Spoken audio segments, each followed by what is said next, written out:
Caja de relatos. Análisis y entrevistas con los más destacados autores del momento. Caja de relatos. Novelas, libros, cuentos y los mejores relatos en Cadena Universal Radio. Pequeños detalles que con toda seguridad te harán comprender la mejor literatura. Caja de relatos, dirección y producción de Marcial González.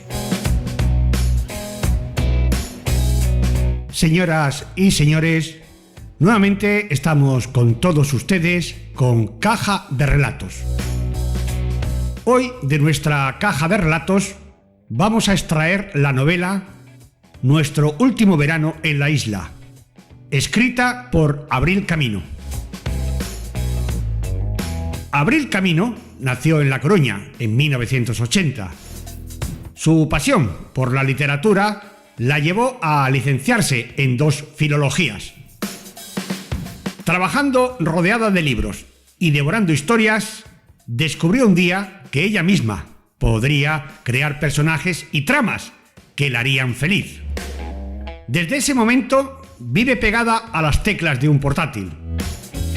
Es autora de más de 17 novelas autopublicadas. Novelas a medio camino entre el romanticismo, la ficción narrativa y el género sentimental. Todo ello con un estilo reconocible como principal seña de identidad. Sus novelas están marcadas principalmente por personajes de mujeres fuertes y con hondos sentimientos. Hay que destacar sus novelas La petición de Olivia, El ayer y Te quise como si fuera posible, entre otras. Este pasado 17 de enero de este año del 2024, Abril Camino nos aporta su última novela, Nuestro último verano en la isla. Novela ambientada en la costa cantábrica, en 3 momentos diferentes: 1975, 1999 y el 2015. Con un gran trabajo de ambientación, consigue explicar datos históricos para aquellos lectores que no hayan vivido los últimos años de la dictadura. Esta novela, Nuestro último verano en la isla, parte de un testamento que provoca que se reencuentren Marina y Lucas en la casa en la que pasaron los veranos de su infancia. La casa donde se enamoraron y se hicieron promesas que acabaron rotas. Después de un reencuentro incómodo, pues deciden investigar los hechos que provocaron su ruptura hace casi 2 décadas. Para ello, viajan 40 años atrás en el tiempo, que coincide con el último verano de la dictadura y el momento que marcó la vida de sus padres y que condicionó para siempre su futuro. Pero para conocer más detalles de esta novela de Abril Camino, Nuestro último verano en la isla, nuestro compañero Alberto López entrevistó de forma presencial en nuestro estudio móvil en el Hotel Riazor de La Coruña a la autora. Así fue la entrevista. Caja de relatos. La mejor literatura. Y entrevistas con los más destacados autores del momento. Hoy en Caja de Relatos nos acompaña Abril Camino, que nos ha visitado gentilmente en el estudio móvil del Hotel Riazor para hablar de su última novela, Nuestro último verano en la isla. Abril Camino, buenos días y muchas gracias por acercarte aquí. Buenos días, muchas gracias a vosotros. Bueno, Último verano en la isla es nuestro último verano en la isla, es tu novela número 15. Número 19. 19. Sí, sí, es que dice la biografía más de 15, ¿no? Entonces todo el mundo se ha quedado con 15, pero no, es la 19, la 19. ¿Y esta tiene su origen o su inspiración en qué? Bueno, yo siempre digo que todas mis novelas, esto sí que es el 100%, tienen su inspiración en la vida. No, en nada demasiado espectacular o que se pueda decir que, bueno, pues leí una carta que me inspiró, no, pues un poco la vida misma, y en este caso me apetecía mucho escribir una historia ambientada en Galicia. Es la primera en en 19 novelas que traigo aquí, digamos, a jugar en casa, digamos. Y bueno, me apetecía mucho hablar sobre la generación de mis padres, digamos, ¿no? Entonces la novela está escrita en dos tiempos. El presente es el presente y el pasado es el último verano de la dictadura. Y todo transcurre en una isla que es una isla ficticia, es una isla ambientada en el Cantábrico, situada en el Cantábrico, en la costa de Lugo, y que está muy ambientada pues en donde yo he pasado todos mis veranos, es en Foz. Y lo que es que lo he convertido en una isla ficticia por una serie de razones literarias. Y me apetecía hablar de eso, de un poco de las pasiones humanas positivas y negativas.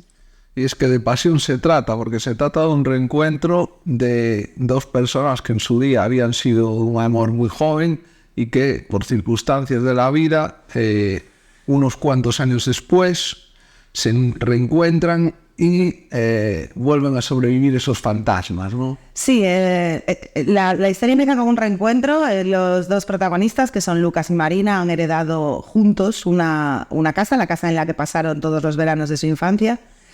Los padres de ellos, las dos parejas de padres de los protagonistas eran íntimos amigos desde siempre, desde ese último verano del franquismo, y entonces sus hijos pues son amigos desde niños, y después de amigos pues son pareja hasta durante toda la adolescencia y hasta los 21 años, que es el momento en que se separan.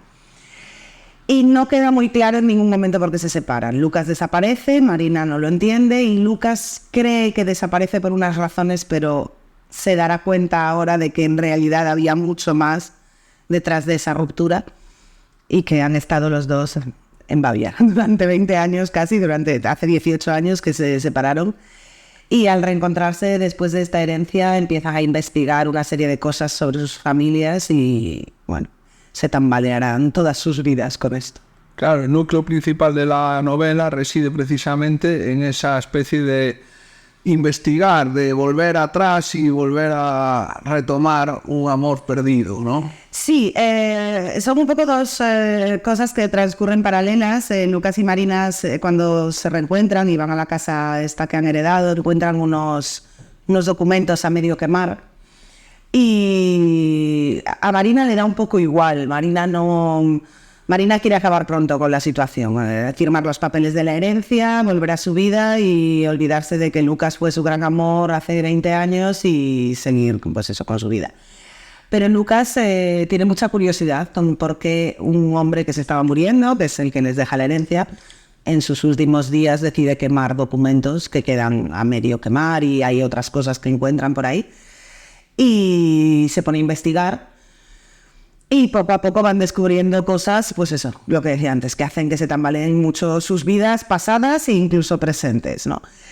Y mientras todo esto pasa, pues van avivándose muchos rescoldos de lo que hubo entre ellos cuando tenían 20 años, ¿no? Ahora tienen 30 y muchos, y bueno, no se han olvidado, pero tampoco serán las circunstancias más idóneas para que reaviven nada, pero la vida va por su camino aunque ellos no quieran, y bueno, esa es un poco la lucha, ¿no?, de la novela. Hablamos de la trama, y es una trama que se da en circunstancias de la vida real. ¿Has encontrado inspiración en alguna historia real que te haya pasado o hayas conocido de otra gente, o es una pura ficción de tu imaginación? No, bueno, yo siempre pienso que en las novelas dejamos algo de nosotros y mucho de invención, no mucho de ficción.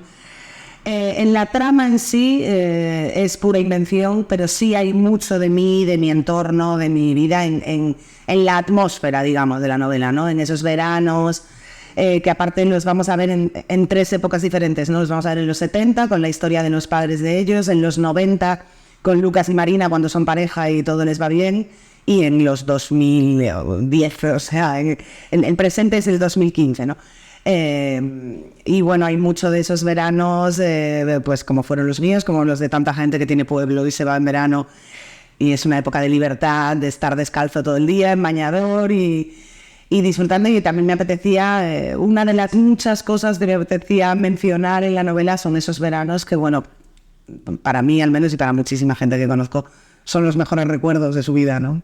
Ese hilo temporal que acabas de describir es uno de los trazos más importantes de la novela y tendríamos que hablar de él, que es cómo conseguiste describir tan minuciosamente las épocas temporales de los 70, del final del franquismo, de cuando tienen la adolescencia, la juventud después de la adolescencia, posadolescencia y la actualidad. Bueno, pues la verdad es que en este caso, hombre, me he documentado, he buscado mucha información, pero fundamentalmente es una documentación familiar, digamos. En mi casa se ha hablado siempre mucho de la edad de los padres de los protagonistas es más o menos la de mis padres, la edad de los protagonistas es más o menos la mía, bueno, un par de años arriba o abajo. Entonces, pues así, a eso me refiero también con dejar mucho de nosotros, ¿no? Mis padres han hablado siempre en casa mucho de pues cómo era su vida en los 70, de los veranos, pues eso, de la libertad, la falta de libertad, los subterfugios para buscar tu libertad personal dentro de una atmósfera un poco asfixiante. Bueno, pues la música, por ejemplo, que en mi casa, yo siempre lo digo, que en mi infancia subirme al coche para mí era una tortura, porque en mi coche nunca se escuchaban los Pitufos Maquineros, siempre era Serrat, Aute y toda esta música de los 70, que ahora lo agradezco, claro, con 9 años no, pero ahora sí. Y bueno, en la adolescencia de ellos en los 90, pues es que claro, es la mía, o sea, eso lo tengo muy, muy presente porque, bueno, ellos son un poco mayores que yo, pero bueno, digamos que el verano de su ruptura, que es el más intenso que se narra en la novela, es el del 97, que ellos tienen 20, pero yo tenía 16 años y fue uno de los mejores veranos de mi vida y en un ambiente muy parecido al lugar donde lo pasan ellos, entonces hay mucha documentación que es interna, ¿no? Más que de libros. También hay que resaltar las características personales de los propios personajes, que es otro de los elementos más diferenciadores de la novela. Porque hay un señor, el señor Martín, que es una persona mayor con sus historias y su pasado, que no vamos a decir nada más. Tenemos a la protagonista, a Marina, y tenemos a Lucas, el amante. Sí, por así sí. Sobre ellos tres pivota todo el ciclo de la novela y tienen unas personalidades muy diferentes entre ellos, a pesar de que confluyen en la novela. Sí, justo. El señor Martín es un poco el inicio de todo, porque esto no es un spoiler, esto es la primera página del libro, él es el que fallece y les deja en herencia la casa a los dos, entonces al final es un poco el arquitecto de la situación, porque si él no hubiera mencionado a Lucas en la herencia, a Lucas que hace 18 años que no lo ve, pues no habría novela, no habría historia, ¿no? Entonces, bueno, pues es un anciano muy inteligente, un hombre del mar, que también son esos pequeños temas, ¿no?, que me apetecía tocar, de la gente del mar, que en mi familia hay mucha vinculación y tal. Y Marina y Lucas son una pareja muy diferente. Bueno, no son una pareja, son dos personas que fueron pareja, y que son muy diferentes. Marina es muy intensa, muy decidida también, ha luchado mucho por conseguir lo que tiene en este momento, lo que quiere, tanto profesional como personalmente. La vida le ha dado muchos palos, pero ella ha ido saliendo. Y Lucas fundamentalmente es un cobarde, es un chico que ha tenido una vida muy fácil, no ha tenido que luchar nunca por nada y no sabe luchar. Cuando le llegan momentos de su vida en los que hay que tomar decisiones, él es muy tibio.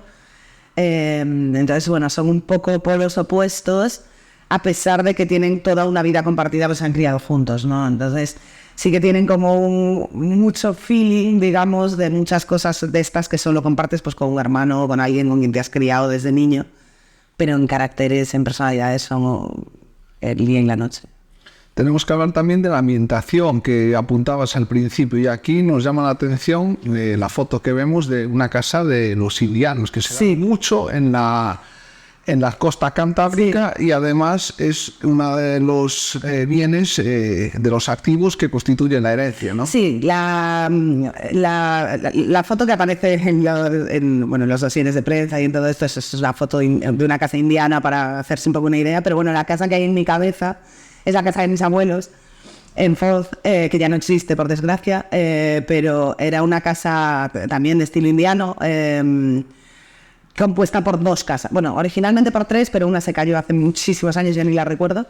Y eran 2 casas, ¿no? Una grande y una más pequeña, y ese es un poco el germen de la historia, porque era una casa en la que se veraneaba, en la vida real, me refiero. Mis abuelos alquilaban la casa pequeña en verano, como en tantas casas de Foz y de otros pueblos de costa, ¿no? Que se alquilaban las casas para el veraneo.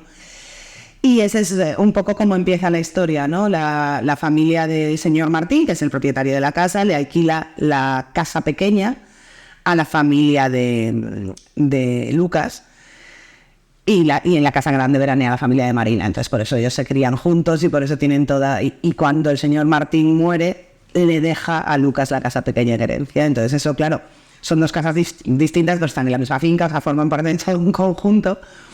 Y bueno, para mí tiene un punto emocional, ¿no? Esto de que sea la casa de mis abuelos, pero también me apetecía mucho hablar de esas casas indianas.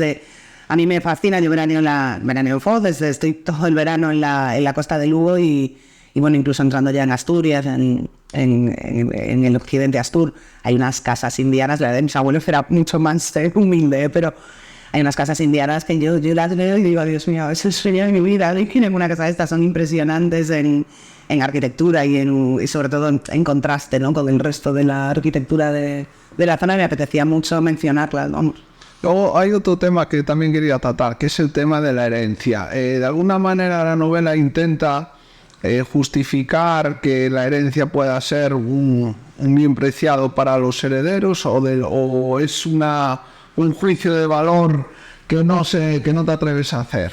No, la verdad, esta herencia es más emocional que otra cosa. Se explica además al empezar que esto es pura ficción, no tiene nada que ver con nada real, que la isla es un entorno protegido, entonces la herencia, o sea, la casa la podrían vender si quieren, pero no pueden construir ni se puede hacer nada. Entonces Marina lo tiene clarísimo, que para ella esa es la casa donde ha pasado todos sus veranos y algunos inviernos también, porque ella luego, según su profesión, ha podido estar allí más tiempo en la isla. Para Lucas es todo lo contrario, es la casa en la que pasó toda su infancia, todos los veranos de su infancia, todo hasta los 21 años, pero que ahora lleva 18 años sin pisarla. Entonces para él es un shock volver, ¿no? Es un shock llegar a aquel lugar del que quiso olvidarse para sobrevivir a la ruptura y encontrarse, bueno, pues que todo sigue igual, porque es una isla con muy poca población, está todo bastante abandonado y tal. Y la herencia para ellos es eso, es puramente emocional. Pues abrir camino. Creo que hemos destripado la novela y hemos metido el bisturí hasta donde nos... Hay muchos misterios. Toda la novela te basa en eso, en resolver el misterio de por qué pasan las cosas que pasan en las familias de ambos y por qué les afectan a ellos. Entonces es complicada la promo, porque no puedo contar ni la mitad de la mitad de la mitad. No podemos meter el bisturí mucho más porque podemos cargarnos la operación. Entonces, nuestro último verano en la isla creo que ha quedado perfectamente presentada, porque además, pues desde aquí invitamos a los lectores a que descubran precisamente esos misterios. Exactamente. De una herencia, una isla y 2 amantes que lo fueron y que veremos si lo pueden volver a ser. Exacto, eso también forma parte del misterio. Pues muchísimas gracias y muchísimo éxito para esta nueva novela, nuestro último verano en la isla, que no será la última. Esperemos y nada, muchas gracias a vosotros.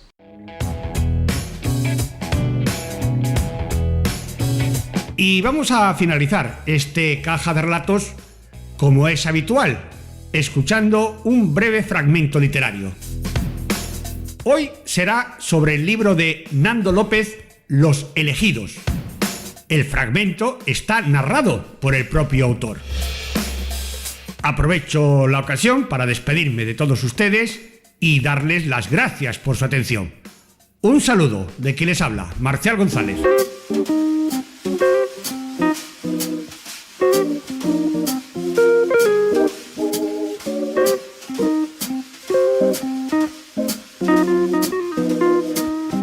Hoy va a pasar algo en el tablao, le dijo Asun a su madre la misma noche en que conoció a Santos. No enredes con esas cosas, niña, la regañó la Reme, que temía las consecuencias de aquel don profético que le había dejado como herencia a su única hija. «Que no enredo, madre», se justificó Asun, «que es la sangre que avisa». La Reme ladeó la cabeza en señal de desaprobación y regresó de nuevo a su costura, concentrada en la tarea pendiente que aún la aguardaba y con la que, entre estrecheces, había logrado sacar adelante aquella casa. No quería desmentirla, pues bien sabía lo que esos avisos, como ambas los llamaban, podían traer consigo. Pero ni era buena idea airearlos como si tal cosa, ni tampoco ponerlos en palabras, que cuanto más se los nombra Asun, más verdad se vuelven. A la Reme, aquellas intuiciones le provocaban auténtico pavor, pues jamás habían servido como preludio de una buena noticia, sino que siempre habían sido la antesala de las dificultades que habían jalonado su vida. Asun, sin embargo, aún confiaba en que esos avisos pudieran ser el inicio de algo bueno o, cuando menos, moderadamente aceptable. Quizá porque, como decía su madre, a sus 23 aún tenía la esperanza menos gastada que ella. Cuando la invadía uno de esos momentos, que se manifestaban en forma de malestar físico, Asun se sentaba a solas en un sillón y cerraba los ojos hasta que la desazón pasaba, tratando de intuir el significado. No eran episodios frecuentes, pero sí constantes, y se recordaba sintiendo aquel dolor agudo y punzante desde muy niña, desde las mañanas en que corría con su madre hasta el refugio, mientras fuera sonaban las bombas y sirenas que formaban la memoria auditiva de su infancia, de aquella cría que apenas había cumplido 9 años el mismo día en que estallaba la guerra. En aquel refugio fue donde Asun oyó hablar por primera vez del don familiar, del que se valía la Reme para serenarla cada vez que rompía a llorar por culpa del estruendo que la rodeaba. «No va a pasar nada», le susurraba, «y sé que no va a pasar porque no me quema eso que siento aquí dentro cuando sí que pasa». La quemazón a la que se refería la Reme jamás se produjo en aquellos momentos, en los que solo buscaba excusas para contagiar a su hija del mismo coraje que a ella la había mantenido en pie desde que su marido se había sumado a las filas republicanas. Los verdaderos avisos que atormentaron a la Reme fueron 3, y llegaron más tarde. El primero, en octubre del 38, un par de días antes de que su Jesús fuera capturado y encerrado en la prisión de Torrijos. El segundo, en diciembre del 42, cuando lo sumaron a los trabajos forzados para la construcción de la cárcel de Carabanchel. Y el tercero y último, en marzo del 46, la mañana en que no lo encontraron al otro lado de los muros de esa cárcel que le habían obligado a levantar para encerrarlo en ella. Hasta ese día, la Reme y su hija lo habían visitado cada semana, con la excusa de llevarle algo de comida o de ropa, y sobre todo de aliento, que aunque eso no le sirviera para aliviar el hambre, como decía ella, al menos sí esperaba que le ayudara a mantenerse con vida el tiempo necesario hasta que lo pusieran en libertad. Las dos llegaban a las puertas de la prisión con la esperanza de que los disparos que se habían escuchado la noche anterior no hubieran tenido a su Jesús como objetivo. Asun no olvidaría nunca la angustia de esos despertares, ni el nerviosismo de su madre, ni la incertidumbre ante una visita que, si el nombre de su padre hubiera figurado entre los fusilados de la madrugada anterior, podría haberse encontrado sin destinatario. Como tampoco había olvidado la súplica que latía en la mirada de la Reme, ni la facilidad con que renunciaba a su orgullo cuando se hallaba frente a cualquiera que, fuera cual fuera su vínculo con los vencedores, suponía que podía ayudarla a sacar a su marido de la cárcel. Asun la había visto llorar, rogar, arrastrarse. Caja de relatos. La mejor literatura.